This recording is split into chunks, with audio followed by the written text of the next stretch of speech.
Házépítéskor és lakásfelújításkor kulcskérdés a szigetelés, mert megelőzi a későbbi szerkezeti károkat.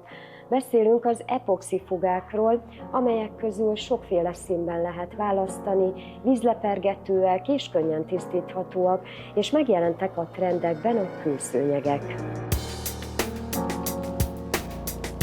A vízszigetelés azért fontos, mert megvédi az épület szerkezetét a nedvességtől, megelőzi a penészesedést, a burkolatok felválását és a szerkezeti károkat. 70-es évek elejéig nem volt Magyarországon vízszigetelés nagyon, és 70-es évek közepétől körülbelül lehet mondani, hogy most már házak el vannak látva vízszigeteléssel. Viszont a felújítások, amik ugye most az utóbbi időben akár a kormány részéről, akár máshonnan is ugye nagy ívet kapott olyan értelemben, hogy vízszigetelni kell, és ne legyenek ugye problémák ugye a lakásba, a házba, ezért előtérbe került a vízszigetelés. A vízszigetelő és feszültségmentesítő membrán egy speciális megoldás, amelyet hideg burkolat alatti rétegként alkalmaznak burkolás és padlófelújítás során. Ez egy 3,5 mm vastagságú membránlemez, mert mind a két oldalon, az alján és a tetején egy polipropilén szövettel el van látva, ezáltal egy jobb tapadást tudunk biztosítani mind a lemez beágyazásakor, mind pedig a rákerülő burkolatnál a ragasztó felhasználásakor. Kültéren például teraszok és erkélyek burkolata alatt is alkalmazható. Beltérbe is, akár száraz, akár nedves helyiségebe is lehet használni. Nagy előnye ennek a lemeznek, hogy ebbe egy ilyen kis pogácsás rendszer kialakítása van neki, és gyakorlatilag vannak ilyen kamrák alul, ahol például nincsen vízszigetelve az épület, vagy pedig a gyors építkezés miatt megvan a vízszigetelés, az épület szerkezeti vízszigetelés, tehát a bitumenes vízszigetelés, arra rákerül egy betonréteg, egy sztrik-réteg, viszont utána haladni kellene a munkával. Viszont ugye mivel még nem szárad meg a beton, nem szárad ki a betonom, illetve az esztriken, ezáltal ugye valamit kellene csinálni, megoldani, hogy az építkezés folytatódjon, tehát a rétegrendeket tudjam egymásra építeni.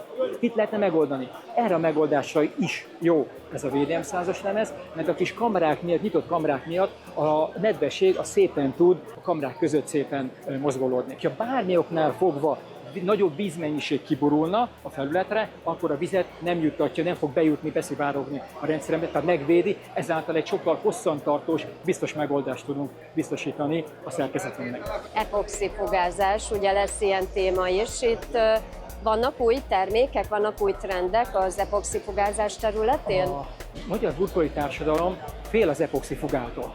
Régen, 15-20 évvel ezelőtt, amikor bejöttek az epoxifugák, akkor egy ilyen kemény, nehezen eldolgozható anyag volt, és mindenképpen egy meleg, forró vízzel lehetett eldolgozni, hogy szépen, könnyen lehessen húzni.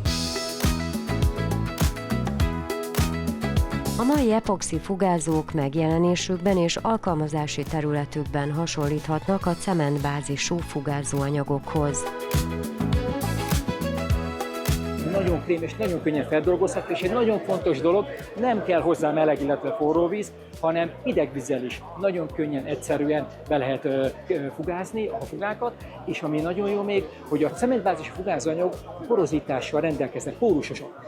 Az epoxifuga egy nagyon jó zárt struktúrával rendelkezik, ezáltal, hogy akár egy olaj kiborul, nagyon szépen egy 40 szivacsal el tudjuk távolítani, és ugyanolyan szép, színes marad.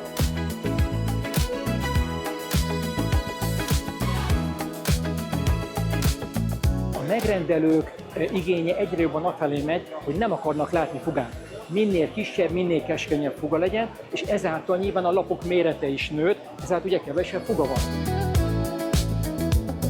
Népszerű a trendben a kőszőnyeg, ami természetes, márványkavics szemcsék és speciális műgyantag kötőanyag kombinációjából készülő fugamentes burkolati rendszer.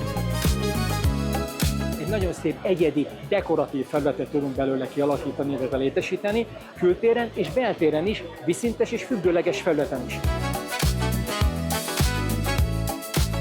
A kőszőnyeg olyan UV-álló, tartós és stabil burkolati megoldás, amely szerkezetének köszönhetően lehetővé teszi a víz átszivárgását, ezért a megfelelő vízelvezetést kell biztosítani alatta.